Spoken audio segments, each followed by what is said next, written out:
එන්න.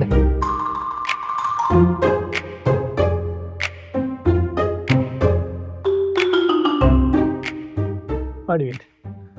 thank you මොකද්ද නම කිව්වේ? කිව්වේ නෑනේ තාම කියන්නකෝ. මම දස්කොම් පනිරෙන්ඩා මිස්ටර් පනිරෙන්ඩා. මොකද්ද ප්‍රශ්නේ? මට තියෙනවා මේ මහත්මයා තදබල ආවේගයක්. ඔව් ඒක කොහොමද? ඒ කියන්නේ අපේ ආයතනේ තමයි මට මේක ගොඩක්ම තියෙන්නේ. ඔව්. ආයතනේ තරුණ පිරිස් ඉන්නවනේ. ඔව්. අලුතෙන් ඇවිල්ලා වැඩට ඉන්න අය. ඔව්. මුන් හෙන ලොකු කොඹෙන් ඉන්නේ. උන් නෙවෙයිනේ මහත්තයා ලොකු අපිනේ. ඈ දැන් අපිනේ ඔය කම්පැනි ඔය තත්ත්වෙට ගෙනල්ලා තියෙන්නේ මුන් මේ ඊයේ පෙරේ දාපුන්නේ. හරිද? මුන්ට දෙයක් කිව්වම අංකල්ලා දන්නවද ඔවා? අපි නෙමෙයි දන්නේ. මහත්තයාට කියන්නේ ඔය කම්පැනියේ හදනකොට ගඩොල් ලොරියේ මම ආවේ. මුන් දන්නවද ඒවා? මුන් මොක්කුද? ඊයේ ඔව්. මතට කියන්න එකට මම මෙහෙම දෙයක් උපදෙසක් දුන්නා. අනේ මෙහෙමයි එහෙම නෙමෙයි මහත්තයා කියලා එයා මට දුන්නා කන පැලෙන්න. කන පැලුන්නේ නෑ. නමුත් උන් මොක්කුද මහත්තයා මට ඕක තමයි මට උහුලන්නේ නෑ. මහත්තයාට කියන මේ ඔය ඒක හොඳ නෑ. ආවේගේ. හොඳ නෑ. හොඳ නෑ කියලා මට යාළුවෙක් කිව්වා. මහත්තයා හම්බෙන්න කියලා. ඒ වුණාට මට දැන් හැදෙන උන් අපිනේ ඉතින් දන්නේ මේක. අපිට අත්දැකීම් තියෙන. අපිට මම අවුරුදු 30ක් සර්විස් එක. මිස්ටර් පනිරෙන්ඩාව මේක මෙහෙමයි. දැන් ඕක ඔයා ඔය කිව්වට ඕක පොඩි මානසික තත්ත්වයක්. ඕක නිකන් අපි මෙහෙම කියනවට නාසිස්ටික් තත්ත්වයක්. නාසිසිසම්. ඕක බෞද්ධ දර්ශනයට අනුවත් අපිට කියන්න පුළුවන්. මාන තුනක් ගැන කියනවනේ. ත්‍රිමාන 3D. ඒ කියන්නේ දිග පළල උස. නෑ හීනමානය, සදෙසමානය, සෙය්‍යමානය කියලා කියන්නේ. සෙය්‍යමානය කියලා කියන්නේ මම තමයි දන්නේ. මට තමයි පුළුවන්. එහෙම හිතනවනේ.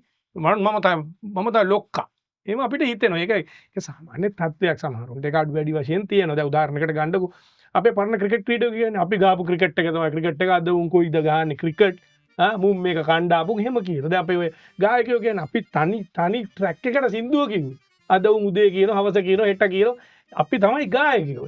එක ටේක් එකකින් අපි කිව්වේ. ඉතින් මහත්තයා ඒක ඇත්ත නෙමෙයිද මහත්තයා? ඒ වුණාට දැන් බලන්න අපි නළුවෝ කියන්නේ අපි ඉස්සර නළුවෝ කියන්නේ මොකද්ද? මුන් කවුද මුන්? අද ඉන්නෝ කවුද මුන්? මොක්කුද?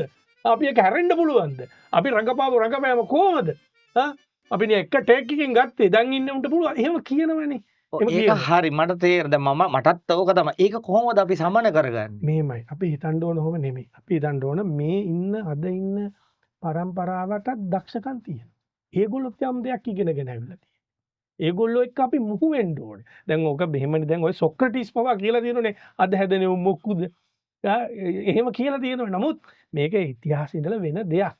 එන අලුතෙන් එන පරම්පරාව ගණන් ගන්නෑ. දෙගොල්ලෝ අතර ගස්ඨනේ තියෙනවා. ඉතින් ඕක අපි තේරුම් ගන්න අපි අලුත් පරම්පරාවට මුහු වෙන්න ඕනේ. අපි බෑකප් ජෙනරේෂන් එක එක්ක සම්බන්ධ වෙන්න ඕනේ. අපි ඒගොල්ලොන්ට ඇහුම්කන් දෙන්න ඕනේ. එහෙම වුණොත් තමයි අපිට දිනන්න පුළුවන්. නැත්නම් අපි අහෝසි වෙනවා. මේක හොඳට තේරුම් ගන්න ඕනේ. ඒක සමන කරගන්නේ කොහොමද? සමන කරගන්න ඕනේ. ඒක තමයි අපි හිතන්න ඕනේ. අපි හිතන්න ඕන අපිට ඉවසන්න පුරුදු වෙන්න ඕනේ. ඒගොල්ලොන්ට ඇහුම්කන් දෙන්න මම ඒකයි කිව්වේ. තේරුණාද ඔයාලට? එහෙම වුණාම ඔය තත්ත්වේ නෑ ඔය ආවේගේ නෑ. හිමීට තුනි දැන් හිතන්න. උනුත් මොන හරි දන්නවා ඇති. උනුත් දෙයක් ඉගෙනගෙන ඇති. ඔහොම හිතුවම තේරුණාද? ඒක හිතන්න පුරුදු වෙන්න ඕනේ. පුරුදු වෙන්න ඕනේ. ඒක නැතුව අමාරුයි අපිට. ඒක තමයි. මේ අනේ ඉතින් ඒක මට ඒක උපදෙසක් දුන්නේ කියලා ලොකු දෙයක්. මේ මගේ යාළුවෙක් තමයි ඔබතුමාව හම්බෙන්න එන්න කිව්වේ. ඇත්තම කියනවනම් මම මේ ජීවිතේ පළවෙනි වතාවට තමයි මේ මනෝ උපදේශක කෙනෙක් ගාවට ආවේ. ඇත්තටම මම දන්නෙත් නෑ. මම හිතුවේ අර නිකන් අර පිස්සු ඇදලා බේත් දෙන්නේ. එහෙම තමයි මං හිතන් හිටියේ. එහෙමනේ මේක වෙනස් නේද? ඉතින් ඒ මහත්තයලා වගේ මේ ගොඩක් ඉන්නවද මේ ඉන්නවා. ඉතින් මෙහෙම අපි වගේ නෑ. බොරු කියන්න ඕනේ නෑනේ. ඉන්නවා. දැන් ඔය පිට රටකට ගිහිල්ලා මොකක් හරි සයිකොලොජි ඩිග්‍රී කෑල්ලක් ගහගෙන ඇවිල්ලා මේ ඔය තියෙනවනේ මේ කඩ උපාධි කඩේකින් පෝස්ට් ග්‍රැජුවේට් එකක් ගහගෙන ඔහොම ඉන්නවා.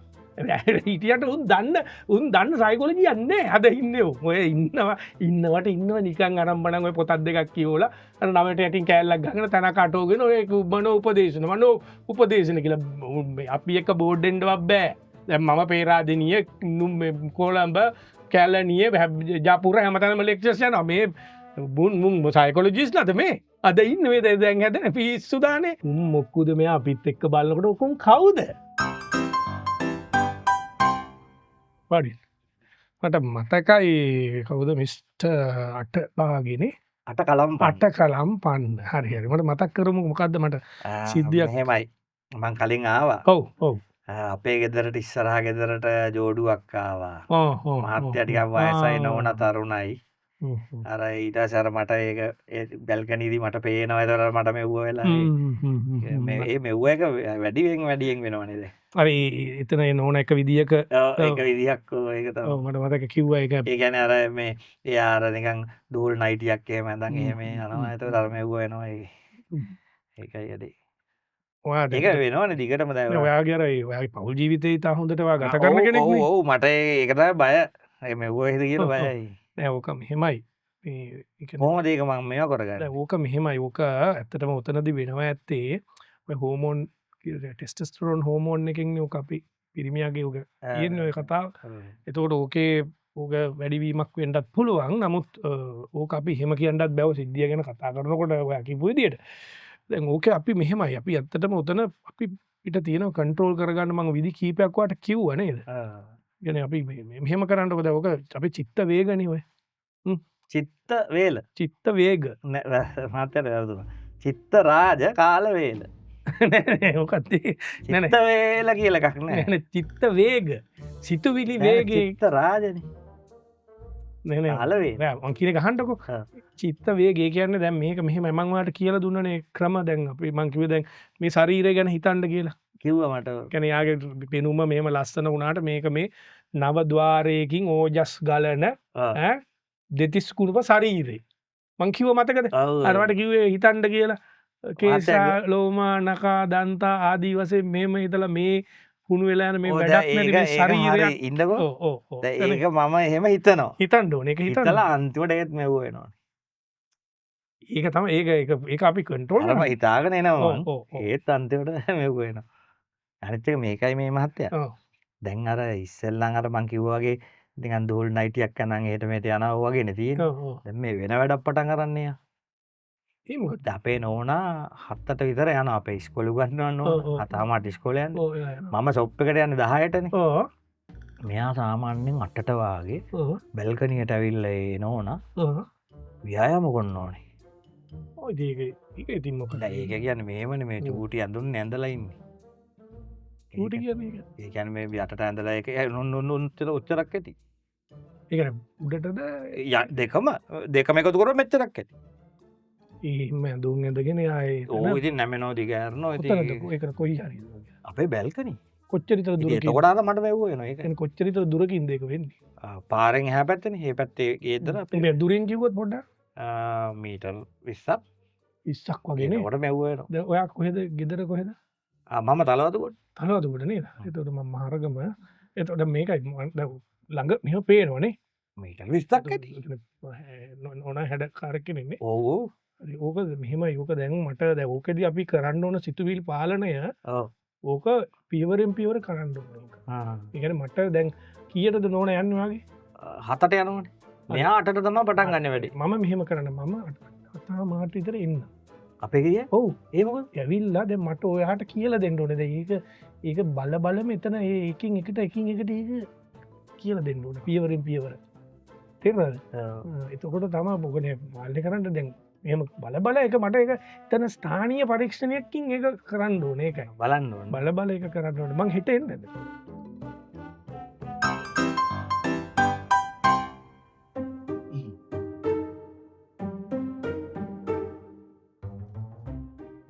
වාඩිවෙන්න තැංක මොකක්ද නම මම සම්පත් ගැඩබුවන් ගැඩබුව නැන ගැඩබුවාන මිට ගැඩබුවන් කියන්න මට මෙහෙමයි ලජ්ජවෙන්නවා අපේ ගේ තියෙන කනත්තලඟ හැබැයි මට ඒක ගානක් නෑ මොකද ඉතින් පොඩි කාලෙනම් කනත්තනේ ඉස්සරහා කනත් කනත්තට අල්ලපු ඇත්තේ තියෙනවා මහත්තයා ලොකු දෙල්ගහ ඔය දෙල්ගහේ අත්තක පිරිමි ළමයෙක් එල්ලිලා මැරුණා ඊට පස්සේ මට පේන්ඩ ගත්තා යම් වෙලාවලට අර කොල්ල එල්ලිලා ඉන්න දෙල්ගයි අයින් කරා නේද අයිංකර ඒකත් ඔහොම කියන්නකෝ. ඊට පස්සේ අපේ ගේක රේල් පාර. රේල් පාරට කියන්නේ කෝච්චියට පැන්න ජෝඩුවක්. ඕ දැන් මේ ළඟකදී නම් අර දෙල් ගහේ එල්ලිලා ඉන්නකොට අර රේල් පාරේ මැරිච්ච ජෝඩුව බිම ඉඳන් ඌ දිහා බලන් ඉන්නේ. ඒ ජෝඩුවත් අයින් කරානේ එතන ඉන්නේ. ඕ ඒගොල්ලෝ මැරුණා. ඉතින් දැන් වැඩේ දින අර එල්ලිලා ඉන්න අර දෙන්න බලන් ඉන්නේ. ඕකට කියන්නේ ඩිලූෂන් කියලා අපි කියනවා. ඒ කියන්නේ අනිත් අයට නොපෙනෙන දෙයක් Tamanට පේනවා. ඔක හැලුසිනේෂන් කියලා අහලා තියෙනවා. ඒක එහෙමත් කියනවා. ඒ කියන්නේ මනෝ භ්‍රාන්තිය කියලා කියනවා. එහෙම කිව්වට බය වෙන්න එපා. ඒක බය ඔයා බය වෙන්න එපා. ඒක ඔයාට කිසිම විදියකින් ඔයාට මොකක්වත් වෙන්නේ නැහැ. ඒක Taman තේරුම් ගන්න ඕනේ. තේරුණාද? දැන් මේක ඒ මහත්තයා කියන එක හරි. ඔව්. දැන් අපේ නෝනාට පේන්නේ නැහැ. පේන්නේ නැහනේ. ඒක තමයි. ඒක ඔක මෙහෙම ආරම්භව. ඕක ඇත්තටම භ්‍රාන්තියක්මද කියන්නත් බෑ. ඕක මෙහෙමත් වෙනවා. යාර එක්කෙනෙක් හැබැයි මෙහෙම එකක් කිව්වා. මොකද්ද? නෝනාට පේන්නේ නැත්තේ නෝනා රාක්ෂස ගණේ හින්දා කිව්වා. මම මනුස්ස ගණේ. එහෙම නෑ. දැන් මෙහෙම දැන් ඔයාලට මම කියලා දෙනවා. ඕක ක්‍රමානුකූලව ඕක අපි කරන්න ඕනේ. ඒ කියන්නේ ඕකට ඔයා හිතන්න එපා. ඕක එහෙම කියලා එහෙම කරන්න බෑනේ. අපි වගේ කෙනෙක් ගාවට එනවා කියන්නේ මේ ඒකට ක්‍රමානුකූල විසඳුමක් නේ. බය වෙන්න එපා. කිසිම දෙයක් දෙයක් නැහැ. නෑ බය වෙන්න කිසිම දෙයක් නෑ. මම ඔයාට ඔක ක්‍රමවේදය කියලා දෙන්නම් එකින් එකට. හැබැයි මහත්තයා මේකයි දැන් දැන් කනත්ත ගාව ඉන්න මිනිහා මම. ඔව් ඔව්. මම එහෙම බය කියන්නේ ඕක නෙමෙයි වැඩේ. ඔව් ඔව්. දැන් බය කියන්නේ මෙහෙමයි. ඔව්. දැන් මේ ළඟකදී ඉඳලා ඒකයි කේස් එක. ඔව්. දැන් අරක අතන ඉන්නකොට තුන් දෙනා මට අහක හරි බලන්න පුළුවන්. එතන බැලුවොත් මට පේන්නේ. ඔව්. ඒක නෙමෙයිනේ මහත්තයා වැඩේ වෙලා තියෙන්නේ. දැන් මං කොහේ හරි යනකොට විශේෂයෙන් හැන්දෑවට උන් තුන් දෙනා මගේ පස්සෙන් එනවා. අන්න එතනයි කේස් එක. ඒ කියන්නේ දැන් මේ එනකොට ආවා. එනකොට ආවා. මෙහෙට ආවා. ඌ දැන් එළියේ ඇති. ඒ කියන්නේ මෙතන ඌ ඉතින් යන තැන එනවා. එතන ලයිට් එක දාලා තිබුණේ මෙතන. නෑ ලයිට් දාලා තිබ්බේ නෑ. නෑ. ඒක කළුවරේද එතන? ඕක අරුව. ඒක දාලා ලයිට් එක දාන්නකො ලයිට් එක. ඒක ලයිට් එක දාන්න ලයිට් එක දාන්න ඒක.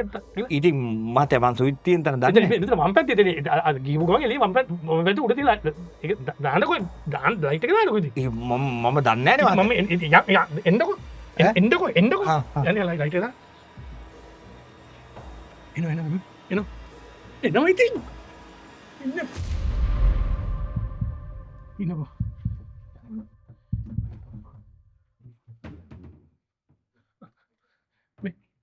මේ ගගන් ටික ගගන මේ ව්‍යාග්‍ර දැහැන හත මතුරලා තියෙන්නේ. ඔය හොල්මන් පෙරේතේ භූතය කිට්ටුටත් ඉන්නේ. ගගන. හරි. හරි කියන්නේ ඉතින් මගෙත් ගානවා. ගානවා ඉතින්.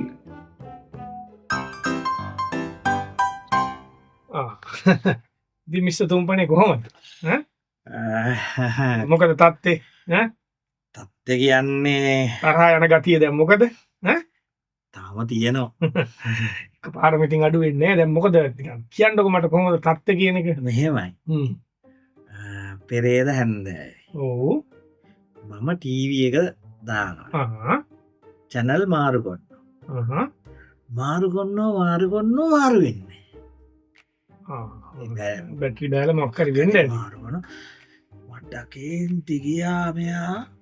කේන්ති ගියානේ. කේන්ති ගියා කියන්නේ මට හිතුණා ටීවී එක පොලේ ගන්න. ඒක මම අර කියලා දුන්නානේ දේ වෙලාවට වැඩ. දෙයක් කරන්න. ඔව්. ඒ කියන්නේ 100ට ගණින්න කිව්වේ මතකද? ඒ වගේ වෙලාවක 100ට ගණින්න කිව්ව මතකද? 100ට ගන්න. ගන්නලා ටීවී එක පොලේ ගියා. අමිනියන්නේ. ඊග පොලේ ගියා කියන්නේ. ඔව් දැන් ඊට පස්සේ රාදේ. ඊයේ උදේ. ඔව්. මත් කනකොට වැලි කැටයක් කිව්වා. කේන්ති ගියා. ඉතින් අර මං කියලා දුන්නා නේද ඒ වෙලාව? කියලා දුන්නා නේද මං ඒ වෙලාවට? අර එහෙම හුස්ම ගන්නවා, පහළ දානවා. 10 පාරක් හුස්ම ගන්නවා, පහළ දානවා. කරලා මොකද වෙන්නේ? පිඟාන පොලේ ගියා. පිස්සුනේ ඉතින්. කියන එක ඉතින් කරලා නැහැනේ හරියට. කේන්ති මම කිව්වේ ඔයාට ඕක ඇවිල්ලා අස්ථාන කෝපයනේ ඔය ඔකට කියන්නේ ඔය තත්ත්වයට. කිව්වා මට බ්‍රේන් කෙමිකල්ස් වල ප්‍රශ්නයක් නේ ඉතින්. ඒක අපි ඊට පස්සේ අර මිනිස්සෙක් නේ ඔයා. ඊයේ හැන්දෑවේ. ඔව්.